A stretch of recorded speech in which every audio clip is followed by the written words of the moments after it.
अखिलेश यादव बोले ये double engine नहीं डबल ब्लेंडर की सरकार है। पूर्व सीएम बसपा प्रमुख पूर्व मुख्यमंत्री अखिलेश यादव रविवार को कानपुर पहुंचे। जाजमऊ में शादी समारोह में शिरकत की। अखिलेश यादव के शहर आगमन पर काफी संख्या में सपा कार्यकर्ता मौजूद रहे। इसके साथ ही पुलिस प्रशासन भी मौजूद रही। अखिलेश यादव को देखने वालों की भारी भीड़ जुटी रही। साथ ही कार्यकर्ता नारेबाजी भी करते रहे। अखिलेश यादव की एक झलक पाने के लिए लोग बेताब रहे। जाजमऊ में दरगाह शरीफ के पास रहने वाले महफूज अख्तर के आवास पर पहुंचे अखिलेश यादव व उनके बेटे की शादी में शिरकत करने के साथ नव दंपति को दिया आशीर्वाद। इसके बाद दरगाह शरीफ में दर्शन करने के बाद वे कानपुर देहात के लिए रवाना हुए। इस दौरान सपा की कैंट विधायक मोहम्मद हसन रूमी, सीसामऊ विधायक नसीम सोलंकी, नगर अध्यक्ष फजल महमूद व सपा के तमाम कार्यकर्ता मौजूद रहे। सपा प्रमुख व पूर्व सीएम अखिलेश यादव ने पत्रकारों से बातचीत के दौरान बीजेपी पर जमकर निशाना साधा। उन्होंने कहा कि हमारे आपके लिए कानपुर बने, यहाँ के कारखाने उद्योग चले, जो प्रतिष्ठा नाम कानपुर की थी, जो लाखों लोगों को नौकरी रोजगार देता था, देश प्रदेश की अर्थव्यवस्था में अपना स्थान बनाता था। आज भी सरकार के इतने वर्षों बाद भी नजरअंदाज करने के बाद भी कानपुर के कारोबारी उद्योगपति कारोबार कर रहे हैं। हर बजट ने मायूसी लाने का काम किया है, बजट ने कानपुर को कुछ नहीं दिया। इसके अलावा अखिलेश यादव ने पत्रकारों से रूबरू होते हुए क्या कहा, आइए जानते हैं। कानपुर से ब्यूरो चीफ मोहम्मद नईम की रिपोर्ट। हमारे आपके लिए कानपुर कामपुर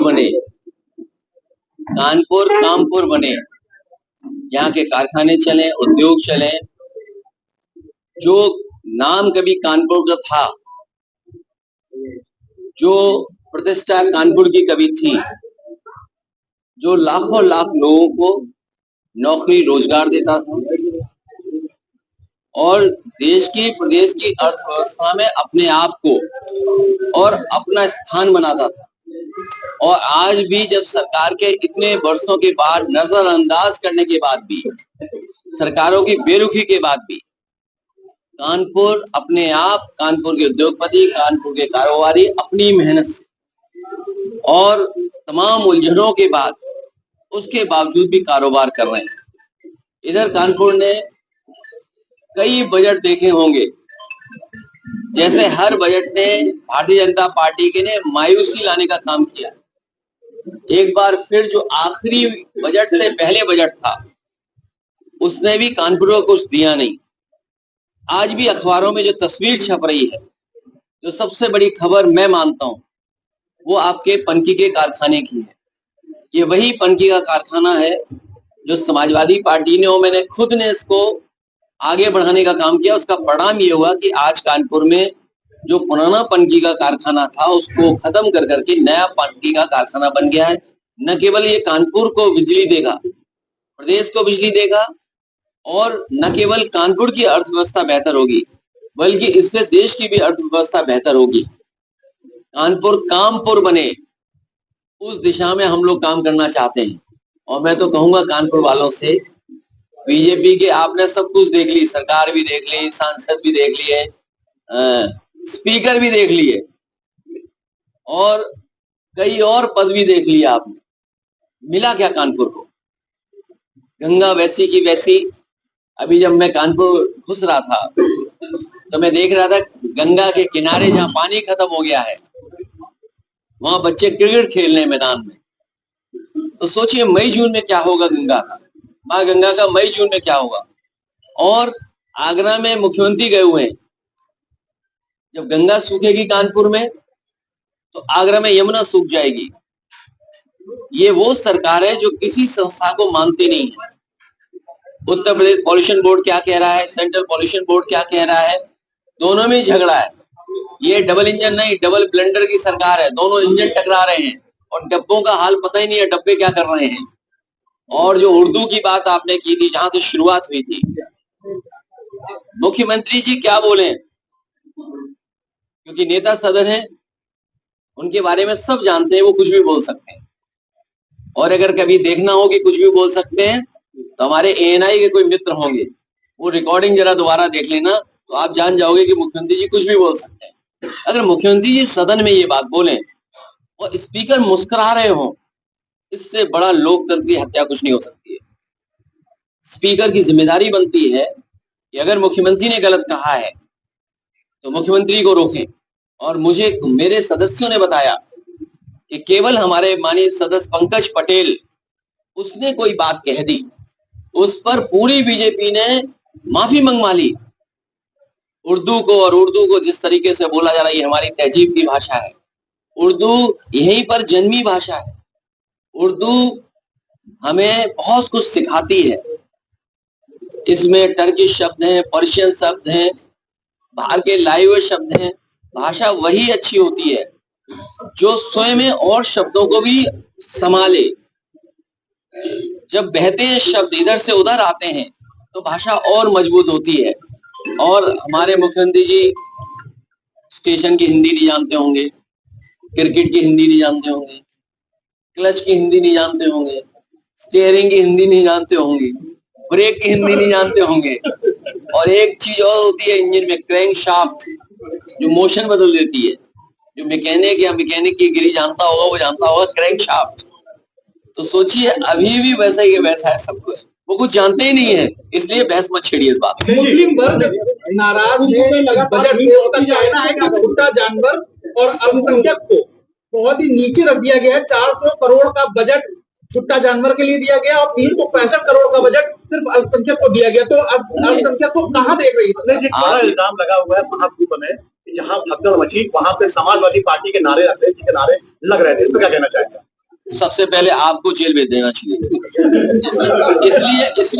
इसलिए कि आपने बताया नहीं सरकार को कौन है समाजवादी उसमें। एक मिनट, ये बीजेपी के लोगों ने जानबूझ करके उर्दू का सवाल उठाया और ये जानबूझ के हमारा पत्रकार साथी जो बोल रहा है, नहीं, ये बीजेपी वाले जानबूझ के बोल रहे हैं क्योंकि फंस गए हैं महाकुंभ में। फंस गई है। ये महाकुंभ तो था हमारे लिए आस्था का है। बीजेपी ये नहीं कह सकती है कि बीजेपी का कार्यक्रम है, ये आम लोगों का कार्यक्रम है। और मैं तो आपकी बात से आगे बढ़ाता हुआ कहूंगा, पिछली बार भी मैंने कहा कि महाकुंभ का समय बढ़ा देना चाहिए। और कुछ लोग बता रहे हैं, कुछ लोग जो जानकार हैं, जो हमारे बहुत ही सम्मानित प्रतिष्ठित ब्राह्मण समाज से लोग, पंडित जी जो लोग आ रहे हैं, वो ये कह रहे हैं कि अभी मई तक शुभ है, मई तक स्नान आप कर सकते हैं। तो सरकार को सनातन धर्म, हिंदू धर्म और ये जो हमारी वैदिक परंपरा है जो सम्राट हर्षवर्धन ने शुरू की थी, इसको मई तक चलाएं, जिससे कि बहुत सारे लोग जो छूट गए हैं वो भी महाकुंभ में स्नान कर लें और पुण्य ले लें, दान भी कुछ कर लें, क्योंकि ये कभी कभी तो आता है। और अभी तो शायद 80 करोड़ लोग स्नान कर लिए हैं। मैं चाहता हूं कि कम से कम 100 करोड़ का रिकॉर्ड तो बन जाए। इसलिए मेरा आपके माध्यम से सरकार से अपील है कि महाकुंभ का कार्यक्रम तब तक चलाएं जब तक भारत के 100 करोड़। इसलिए कि आपने बताया नहीं सरकार को कौन है समाजवादी उसमें। एक मिनट, ये बीजेपी के लोगों ने जानबूझ करके उर्दू का सवाल उठाया और ये जानबूझ के हमारा पत्रकार साथी जो बोल रहा है, नहीं, ये बीजेपी वाले जानबूझ के बोल रहे हैं क्योंकि फंस गए हैं महाकुंभ में। फंस गई है। ये महाकुंभ तो था हमारे लिए आस्था का है।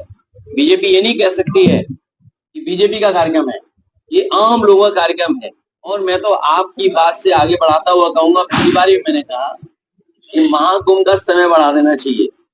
और कुछ लोग बता रहे हैं, कुछ लोग जो जानकार हैं, जो हमारे बहुत ही सम्मानित प्रतिष्ठित ब्राह्मण समाज से लोग, पंडित जी जो लोग आ रहे हैं, वो ये कह रहे हैं कि अभी मई तक शुभ है, मई तक स्नान आप कर सकते हैं। तो सरकार को सनातन धर्म, हिंदू धर्म और ये जो हमारी वैदिक परंपरा है जो सम्राट हर्षवर्धन ने शुरू की थी, इसको मई तक चलाएं, जिससे कि बहुत सारे लोग जो छूट गए हैं वो भी महाकुंभ में स्नान कर लें और पुण्य ले लें, दान भी कुछ कर लें, क्योंकि ये कभी कभी तो आता है। और अभी तो शायद 80 करोड़ लोग स्नान कर लिए हैं। मैं चाहता हूं कि कम से कम 100 करोड़ का रिकॉर्ड तो बन जाए। इसलिए मेरा आपके माध्यम से सरकार से अपील है कि महाकुंभ का कार्यक्रम तब तक चलाएं जब तक भारत के 100 करोड़ लोग या देश के 100 करोड़ लोग स्नान न कर लें।